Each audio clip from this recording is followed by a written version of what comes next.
ಕಾವೇರಿ ನದಿ ದಕ್ಷಿಣ ಕರ್ನಾಟಕ ಮತ್ತು ತಮಿಳುನಾಡಿನ ಜೀವನದಿ.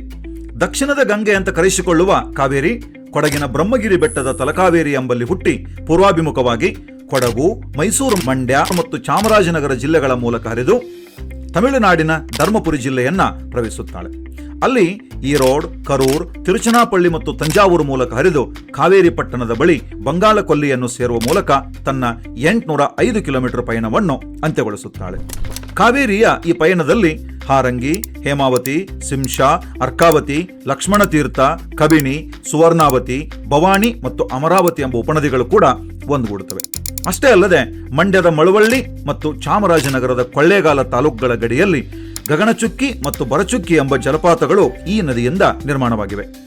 ಚಾಮರಾಜನಗರ ಮತ್ತು ತಮಿಳುನಾಡಿನ ಧರ್ಮಪುರಿ ಜಿಲ್ಲೆಗಳ ಗಡಿಯಲ್ಲಿರುವ ಹೊಗೇನಕಲ್ ಜಲಪಾತವು ಕೂಡ ಕಾವೇರಿ ನದಿಯಿಂದ ನಿರ್ಮಾಣವಾಗಿದೆ. ಈ ನದಿಯಿಂದ 3 ಅಂತರ್ನದಿ ದ್ವೀಪಗಳು ಕೂಡ ಸೃಷ್ಟಿಯಾಗಿವೆ.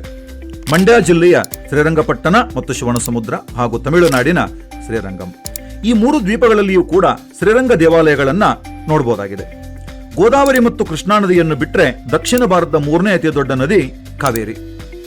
ಈ ನದಿಗೆ ಅಡ್ಡಲಾಗಿ ಮಂಡ್ಯ ಜಿಲ್ಲೆಯ ಕಣ್ಣಂಬಾಡಿ ಎಂಬಲ್ಲಿ ಕೃಷ್ಣರಾಜಸಾಗರ ಹಾಗೂ ತಮಿಳುನಾಡಿನ ಮೆಟ್ಟೂರು ಎಂಬಲ್ಲಿ ಸ್ಟ್ಯಾನ್ಲಿ ಹಾಲ್ ಜಲಾಶಯವನ್ನು ಕಟ್ಟಿ ಲಕ್ಷಾಂತರ ಎಕರೆ ಕೃಷಿ ಭೂಮಿಗೆ ನೀರಾವರಿಯನ್ನು ಕಲ್ಪಿಸಿ ಅನ್ನದಾತನ ಬಾಳು ಹಸನಾಗಿಸಲಾಗಿದೆ. ಡಾಕ್ಟರ್ ವಿಷ್ಣುವರ್ಧನ್ ಅವರ ಸಿನಿಮಾವೊಂದರಲ್ಲಿ ಬರುವ ಹಾಡು ಕನ್ನಡ ನಾಡಿನ ಜೀವನದಿ ಕಾವೇರಿ.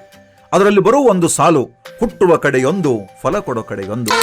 ಹುಟ್ಟುವ ಕಡೆಯೊಂದು ಫಲ ಕೊಡೋ ಕಡೆಯೊಂದು. ಇವು ಸತ್ಯವಾದ ಸಾಲುಗಳು.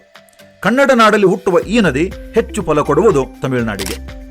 ಕರ್ನಾಟಕ, ತಮಿಳುನಾಡು, ಕೇರಳ ಮತ್ತು ಪಾಂಡಿಚೇರಿ ಸೇರಿ ಕಾವೇರಿ ಮತ್ತು ಅದರ ಉಪನದಿಗಳ ಒಟ್ಟು ಜಲಾನಯನ ಪ್ರದೇಶ 94,000 ಚದರ ಕಿಲೋಮೀಟರ್. ಅದರಲ್ಲಿ ತಮಿಳುನಾಡಿನದ್ದೇ ಸಿಂಹಪಾಲು. ತಮಿಳುನಾಡಿನ ಕಾವೇರಿ ಅಭಯಾರಣ್ಯ ಮತ್ತು ಮಧುಮಲೈ ನ್ಯಾಷನಲ್ ಪಾರ್ಕ್ ಮೂಲಕ ಕೂಡ ಈ ನದಿ ಹರಿಯುತ್ತದೆ. ಮಂಡ್ಯ ಜಿಲ್ಲೆಯ ಶಿವನಸಮುದ್ರದಲ್ಲಿ 1902ರಲ್ಲಿ ಏಷ್ಯಾ ಖಂಡದ ಮೊಟ್ಟ ಮೊದಲ ಜಲವಿದ್ಯುತ್ ಉತ್ಪಾದನಾ ಕೇಂದ್ರವನ್ನು ಪ್ರಾರಂಭ ಮಾಡಲಾಯಿತು. ಪ್ರಸ್ತುತ ಅದಕ್ಕೆ ದಿವಾನ್ ಶೇಷಾದ್ರಿ ಅಯ್ಯರ್ ಅವರ ಹೆಸರನ್ನ ನಾಮಕರಣ ಮಾಡಲಾಗಿದೆ.